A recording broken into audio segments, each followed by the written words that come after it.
Hello, welcome to Epic Flail. In this video, I'm speaking to Toby from Team A.B.R about Imperial Knights. We get into the detail of where that faction is currently at in the Pariah Nexus meta. Toby is exactly the right person to speak to because he's currently ranked the second best Imperial Knights player in the UK. And he's a great guy, so it's a really good, fun, enjoyable chat. I hope you enjoy it as much as I did. Please like and subscribe for more content, and why not consider becoming a member of the channel? It's only £2.99. There's something like 30 members videos that we've done over the past 3 months for you to access straight away. We've got a great Discord community where we chat about 40k and all sorts of other random and wild content. So if you enjoy the channel, consider being a member. Either way, thanks for watching. I'll see you next time. Cheers. Toby, thanks for joining me, my friend. How are you doing? I'm not bad, thank you, mate. I'm good. How are you? Yeah, I'm good. I'm all right, mate. We both share a common interest, and that is in Imperial Knights, so I think your experience of them has been better than mine. I've been pretty wound up by them. But you've had a bit of success, mate. You were just telling me there you're ranked 2 in the UK at the moment, 12th worldwide with the old Imperial Knights. Not bad going, lad. No, it's been a rough old road, but I'm sticking with them. It's probably one of my favourite factions. I like the models, I like how they play, and yeah, I really enjoy it. They're good at, yeah. I love them. The models are amazing. The models are what drew me in. But the rules, some of the rules I found particularly frustrating. What I'm interested in talking to you about is the changes with Pariah. And it's something we've kind of chatted a bit about on Discord. Because there's been like, the Knights now being able to walk through terrain, the big Knights being able to walk through terrain, in my head feels like a very significant step forward, particularly because I spent so much of a game sat behind terrain thinking this is incredibly annoying. The bring it down has changed, so it's not as punishing. There's just a few things that seem to think, oh, okay, maybe this is helping out for Knights. So let's get straight to it, mate. You've had a bunch of games with them. How are they looking post these changes in this new sort of warmer edition? I would say a lot of the way they play is still fundamentally the same. However, there are some key differences in terms of how it comes to the new Pariah Nexus mission pack. So let's go with the one everyone is talking about, and that's big Knights being able to go through walls. It sounds like on paper it sounds absolutely massive, and in a way it is. Knights before were very, very easily screened, and to an extent they still are.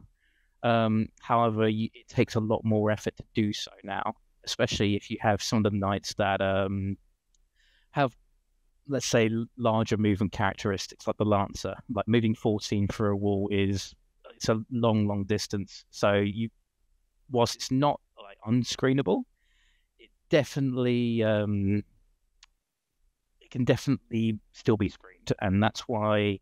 Yeah. Whilst it's nice, I still don't think it's going to be this big game changer.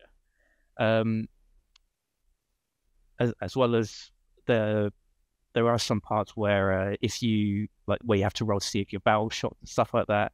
The key to it is you do it after you make a move. So if you have a big game plan to move a knight through a wall, and because you can still shoot, because Titanic characters can still shoot and do an action as they're calling it now.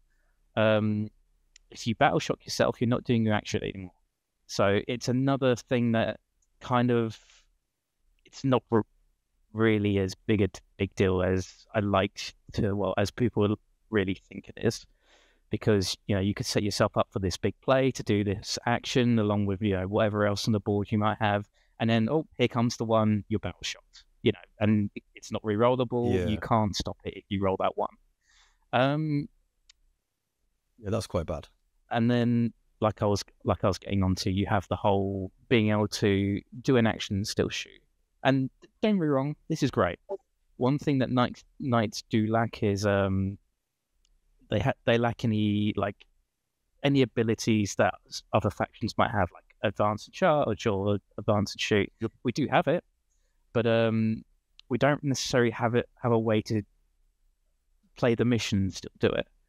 So falling back and shooting is really, really quite important for us because our shooting is very high quality. So being able to do that, I think, would have been nicer, whether it's fall back and shoot, fall back and charge, or both, because I'm pretty sure that's what we could do in 9th edition. So being able to shoot and still do an action, it's great. It's a step in the right direction.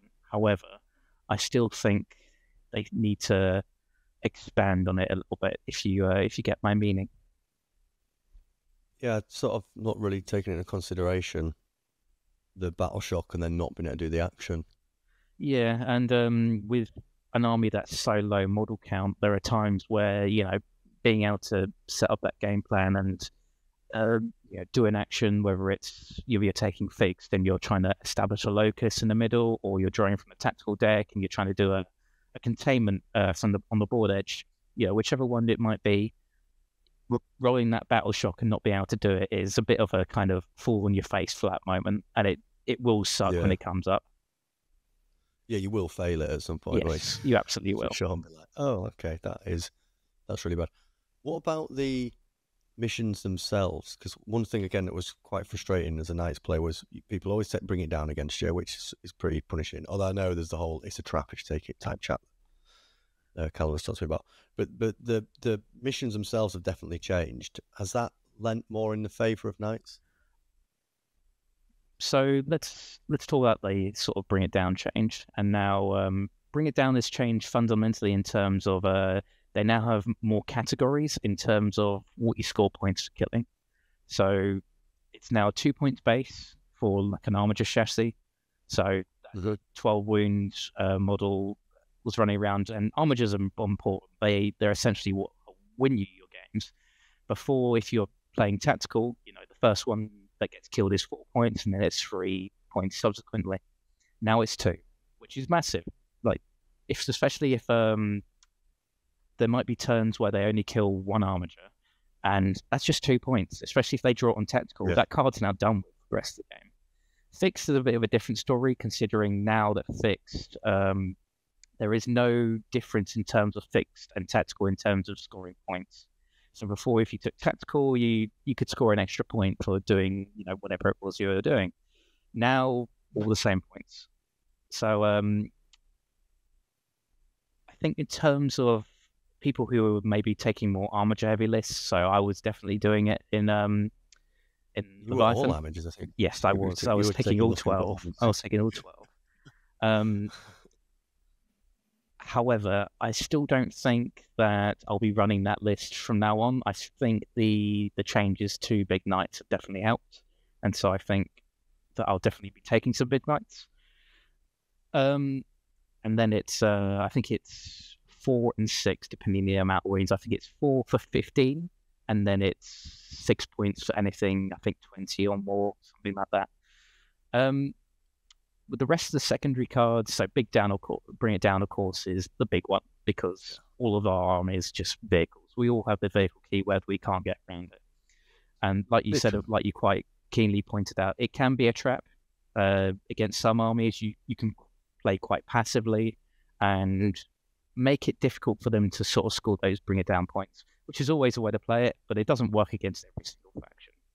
Now, the rest of the deck,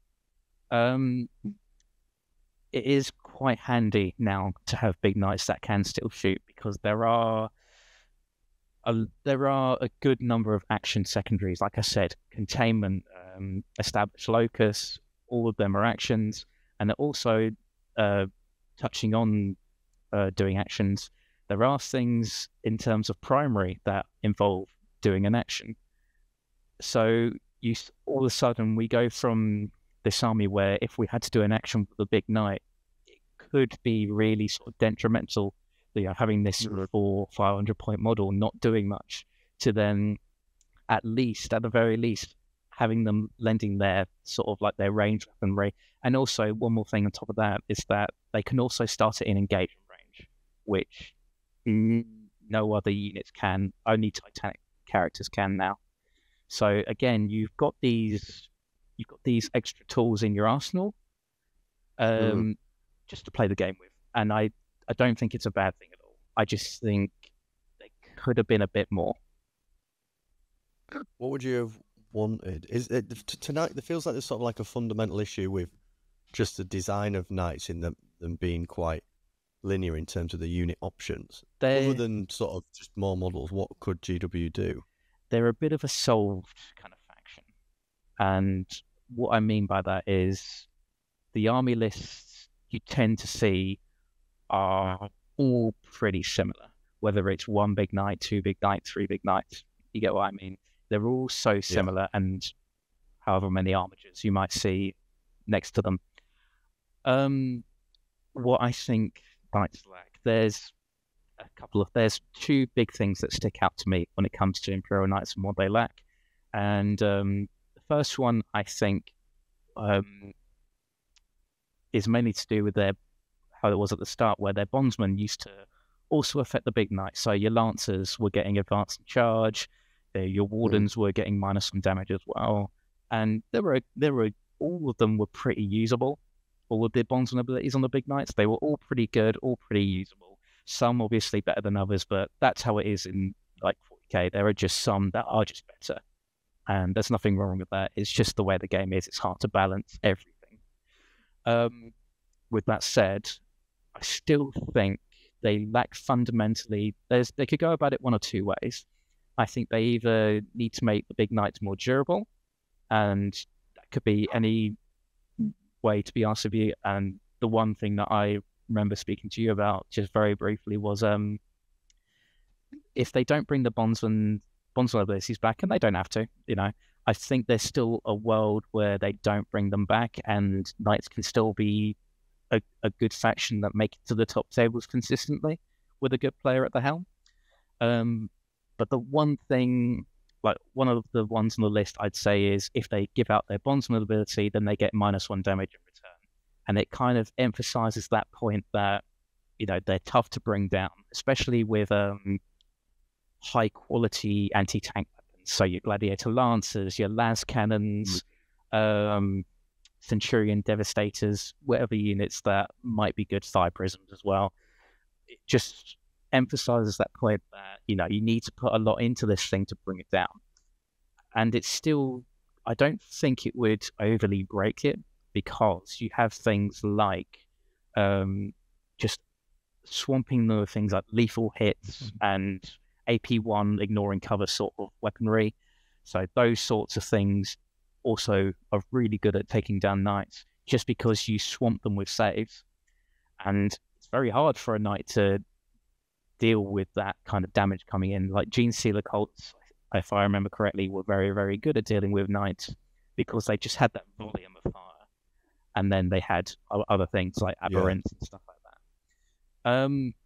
Or they could do what 9th edition had, and bring back things like fallback and shoot, fallback and charge, or both. One thing that we do sorely lack in Imperial Knights is just basic shenanigans, which a lot of factions have. Like, you've got your reactive moves and stuff like that. So, like, if you end a move with 9, make a move of however many inches it was. We don't really have anything like that. And that doesn't mean like we need, copy and paste strats like, Phantasm. I don't think we need stuff like that. But I think we just need a way of allowing us not to be locked up entirely by, a chaff unit. And there's often many, many times where, a chaff unit might charge us and we get locked up because we don't kill them all with our one melee weapon. We hit on 3s, wound on whatever, and they get maybe an in-bun save in there or some way. And yeah, that's I think how I would go. They're very sensible. They all seem very sensible. But with that in mind and the reality of where they are at the moment with Nexus, what are some of their sort of like good combos, good lists that you're seeing? Because from the weekend, there have been a couple of wins. There's a couple of lists that have done pretty well. So what have you kind of seen that you thought, okay, cool, that's going to be punchy, that's going to be a competitive list? So yes, absolutely. There have been some quite good results for Imperial Knights. I've seen two very good players do very well. One of them went undefeated in, I think it was Austria, maybe. He went 5-0. He went with 3 big knights, an Atropos, a Lancer, and Canis Rex. Canis Rex is a staple in our list. He is so good not to take, and it kind of makes list building, like I mentioned earlier about it being a sold faction, it kind of lends to that a lot. So every list you see will probably have Canis Rex in it. The other one was with a buddy of mine called Reese, who's currently the #1 ranked Knights player. I'm coming for you, Reese, by the way. It's going to be mine again. I'm calling you out right here. He took 2 big knights. He took Canis Rex again, and he took a Cerastus Knight Lancer, which was in the other list as well. So the only difference there being 1 big knight and then more armigers subsequently. The Lancer, it looks like it's going to be a sort of a mainstay of a lot of lists. It moves very, very quickly. It hits really, really hard in melee. Even the whole sort of tank shot change where it's now based on your toughness, it does it for free. So it's extra damage in a whole other step of the of your turn, which is never a bad thing. The Atropos as well is something that a lot of people have been taking for quite a while, and the reason is it's just good at everything. It's not bad at any one thing. It is just a jack of all trades, and unlike a lot of knights, as well as the Lancer, it has an in-run in combat, which not many knights do. The Lancer has a 4-up, the Atropos has a 5-up.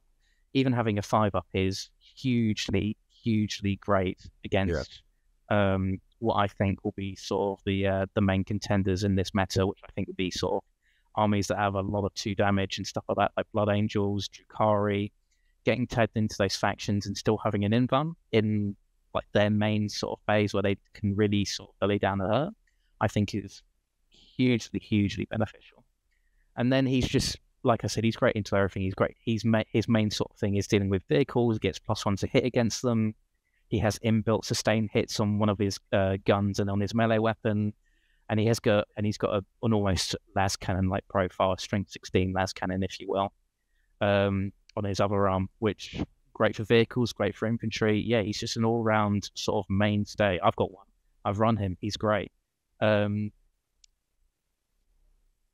that being said, will we see some sort of variation? I think so. I still think that what I was doing before with sort of more armature-based lists, with maybe Canis Rex, 10, 11, however many armatures you want to fit in, 9 armatures, I can't quite remember the ratio, I think it's 9 or 10, and then maybe some agents like henchmen to hold your backfield, a couple of assassins, the Calidus. Everyone takes the Calidus. She's great, especially in Imperial Knights. She's great for secondary scoring, and even more so against these factions that we see kind of running into this new meta like Blood Angels, where if you put her in close enough, their strats are costing more. They're not getting three stratagems like their Lance and Lethal Hit strat, which is going to be really, really crucial. But it will just take a little bit more micromanaging with the Calidus. I'm not super sold on her right now. I think she's a little bit expensive, but it just takes a bit more playtesting, I think. Because the Vex has changed, hasn't it? Now it has. It's become 12, and she doesn't like being within 12 of stuff. Yes, she definitely doesn't, and that's why it is why I'm having some second thoughts, because it's just a bit. Some players will. I don't think it will matter too much to them, but in this new meta, I think it will take some getting used to having her so close. And it also is just within. You don't have to be wholly within, so you could just tiptoe the edge of your base, and you'll be within, which is it's good. I mean, not having to have that whole unit within like range of her ability is very nice. It means you can be a bit safer with her. Yeah, so Bonker's new ability. I played again the other night. It was an absolute nightmare because he was playing Drukhari, Tom's Drukhari, and there was just bubbles. It was like a 24-inch bubble of double CP. Very nice. He was using the Archon spam, I imagine, right? Yeah. Yes, it's the Archon. I think will get changed because it's the way it. I know it says the whole ability gets replaced, but the way it's worded, I still think it needs to be a Warlord. But rules as written, like it is correct. Like every single Archon can definitely have it, but that's for GW to get around to doing, not me. Yeah. What are some of the sort of good matchups that exist for Knights at the moment? And if someone was watching this video and thinking about Knights, what are some of the strengths of the faction at the moment in this current mission deck? So strength of Knights. So we've already gone through. The big Knights can shoot and do actions. They can do the engagement range. They've also just got generally good datasheet profiles, and what I mean by that is like their movement, their toughness, stuff like that. They're a pretty quick faction. Their armigers move 12, their big knights move between 10 and 12. Obviously, you've got some outsiders like the Lancer that move 14. You've got pretty decent toughness and wound characteristics as well. Like the little knights are all T10, and then your big knights are T12 or T13 if you want to bring in the Dominus classes. They got decent saves as well, 3 ups across the board with invuns at ranged. Their main sort of strength is also their sort of high quality shooting. And I mentioned quality, not quantity. Yeah. So they've either got massive amounts of high strength, low AP volume fire, like battle cannons, Helverin auto cannons, and stuff like that. Yeah, with a battle cannon at half range, it's 2d6 plus 6 shots blast at strength 10. Sounds really good on paper, but then you run into Marines with cover, armor of contempt, and suddenly it's not so good. There is equality in quantity with those kinds of shots, but there are factions where you'll run into them and you're just going to bounce. 2 up save, cover. Yeah. It's not great. And then you've got the entire flip side of that with your thermal spears, your volcano lances, your in general melee as well, with the lancer, the warglaives in combat as well. They've all got really high strength, high AP, good damage attacks, but there just isn't really enough of them. And now it sounds like I'm ragging on them a lot, but it kind of leans into the whole, you need to use the right kind of knight at the right time. And it is solely, not solely, it is really matchup dependent at some point. But some good matchups. There are a lot of bad matchups for us. I won't lie. Heavy shooting armies like Imperial Guard, Tau, especially, is it Montcar? Yeah, Montcar really, really can be tough for us. But I say, in general, Marines are a good matchup for us, especially if we can get in range of the Gladiator Lancers, we can thermal them. AP4, if they're getting cover, it's AP3, taking 6 ups and taking D6 plus 4 damage at half range. It's all really good. Yeah, we've got decent damage characteristic profiles as well into Marines, like the Lancer, the Thunderstrike Gauntlets on their sweep profiles are all flat 3 damage. Armature Warglaives are all flat 3 damage on their strength profiles. So, Terminators, if you're running into them, you're going to be killing one every single swing. Another good one. Who else could I name? I literally can't even think of them off the top of my head because it feels like every single one of them sometimes is just a rough match. But there's just, it's kind of into the point that you made earlier that there's just so much like anti-vehicle. It's so hard keeping them alive. It's so hard keeping the big lads alive. Even when you can rotate and have a 4-up invuln, it's just very difficult. It's very dicey. It doesn't take many of them to come through, and it's not looking good. Exactly. I feel like it relies on just how good your 4-ups are and your 5-ups, I guess, technically as well. I feel like 40k is that a lot. I call it Warhammer 4,000+. There are so many games where, particularly when you play Knights and you've not got the high volume of shooting. Like you said, it's quality shooting, not quantity. Yes. Someone passes a couple of 4-ups that, on like a thermal lancer, like the Castella that I was using with the massive volcano lads, they're just like, you don't roll a 4-up, mate, it's so dead. But if you roll a 4-up, you're absolutely fine, and that knight has done very little. This Castellan is such a victim of that kind of mentality and that playstyle, unfortunately. It's such a cool model. It's got such punchy profiles, but 4-ups, if you make them, it's not doing anything, and you've wasted. Just stands there going. It's like, what do I do now? You spend 500 points on me, and it's standing there as a glorified paperweight. What about the downside to it? I mean, you kind of covered it a little bit, but what are in this sort of 10.5, whatever people call it, what are some of the weaknesses of the faction? What are some of the things when you're playing and your list building you really have to sort of work hard to get around? In list building specifically? Just both. Just generally when you're thinking about the faction and either building a list or at the table, where are the weaknesses? I think the weaknesses are, you have to really ask your opponent, like, what are their kind of gotcha moments?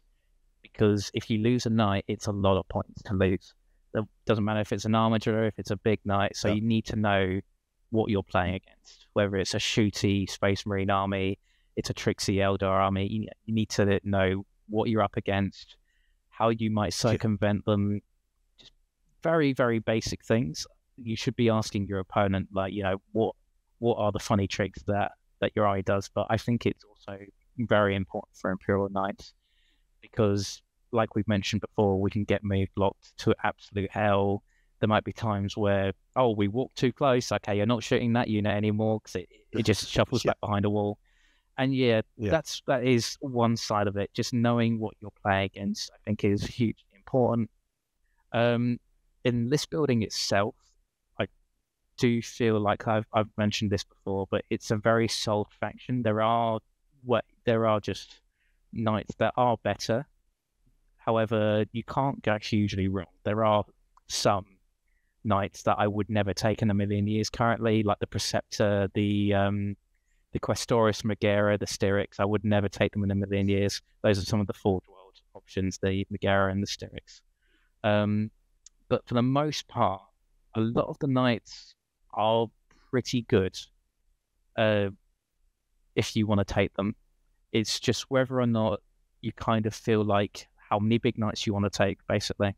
So if you want to take one big knight and take mainly armigers, two and sort of go in between, or three and kind of use these sort of new rules that Games Workshop has sort of given us to essentially just score points, apply a lot of pressure, depending on what you want to take, really. A lot of what I find is that a lot of people will take things like a Lancer because of its good movement and use it just to absolutely apply pressure early on, especially against armies that might need that sort of breathing room early on, like maybe Necrons or Thousand Suns. They need a bit of breathing room early on to really kind of set up and kind of inflict the damage that they're going to deal later on. So having that Lancer to, if you roll a 6 on your advance, that thing's moving 20 inches. It is going flat out forward. Like through any wall, doesn't matter. It will go far. It can't charge, but now they've got to deal with it. Otherwise, they've got a 25 wound, 4-up invuln all the time knight practically near their deployment zone.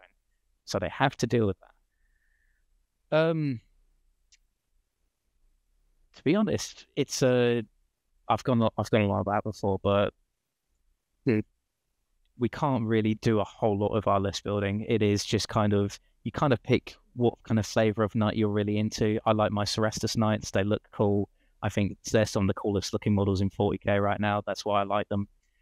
But that's kind of why I like the faction. They look amazing. They've got some decent rules. They're a challenge to play, but I'm up for that challenge, and I'm perfectly happy taking that challenge to better players. You're doing well. You're doing bloody well. I'm trying. You're doing well with that challenge. It's a real struggle at times, but I do feel like I've done pretty well. I'm just hoping I can sort of keep that up. I've no doubt you will, mate. So sort of finish then? Where do you think they're going to sit in this meta then? If we were to be thinking about the meta Mondays and stuff and the tournament results, what's your prediction for the next few months of Knights, or this sort of 10.5 that we're in? How do you reckon they're going to sit? I think for the most part they're going to be as they previously were. I heard someone call Imperial Knights this, and I think it's been pretty accurate ever since. They're mid-table bullies, basically. So they stick around on those mid-tables, and they prove that kind of stat check, if you will. Stat check is a term you hear quite a lot for Imperial Knights: high toughness, high wins, that kind of thing. So is your list built appropriately to deal with that stat check, or if it's not, does it have the tricks and utility to play around them? With that being said, I don't think it's unreasonable for them to not make the top tables every once in a while. You do see them even before. You would see them at the top tables sometimes. It's just they still lack in that consistency to be able to reach there. And any good player, you've got Brian Jones in the US making it look easy with 3 big knights. He's been playing 3 big knights for ages now. Like I said earlier, Reese, who's been playing Imperial Knights just as long as I have, and he's been doing great with them.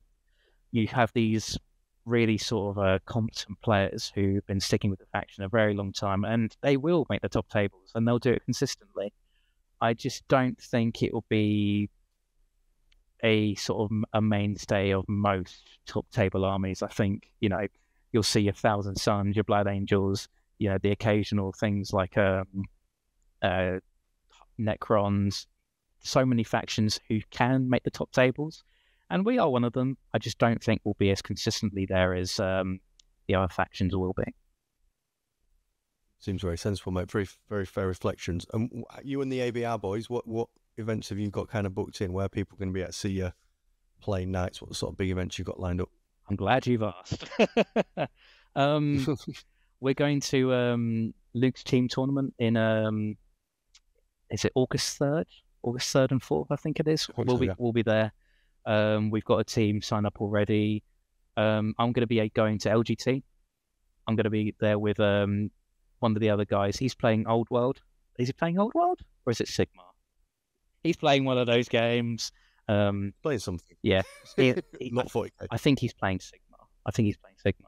But yeah, I'll be at LGT with him. He'll be playing Age of Sigmar, and we're thinking about some events for next year as well, but we haven't really finalised that yet. But sort of that's what we're looking for in the next sort of couple of months, really. Good stuff, mate. You guys doing great. Good luck, good team. Got some good events on the go. Good to hang out with you guys and see you in the community that we're sitting down here on the sunny south coast. Oh, absolutely. And yeah, keep going with Knights, mate. I appreciate you sharing your thoughts. Very sensible thoughts and reflections. I really respect your dogged determination with Knights. You're like, yeah, they've got the problems, but like, I play them. I like a and challenge. I'm not going to give up. I will never stop. I do like a challenge. And like I said, I like how they look. The lore's amazing. They're a really rich kind of faction to tear your teeth into. And even for like a newer person starting the hobby, they're not the worst kits in the world either. They're a bit more complicated. But even if you're just starting with like an Armiger or something, it's a great way to sort of get into this hobby that I think really, really sort of encapsulates sort of everything we kind of look for in a sci-fi fantasy kind of environment. Yeah, definitely. Yeah, the kits are great. I absolutely love building. I think they're awesome. Great, really cool models. Toby, you're a star, mate. I appreciate you loads. Thanks for jumping on and going through that with us. Super useful, and we will see you soon. And if people want to chat to Toby about Imperial Knights and his list, then jump on the Discord and you can chat away, because that's where he lives. Come find me. Cheers, matey.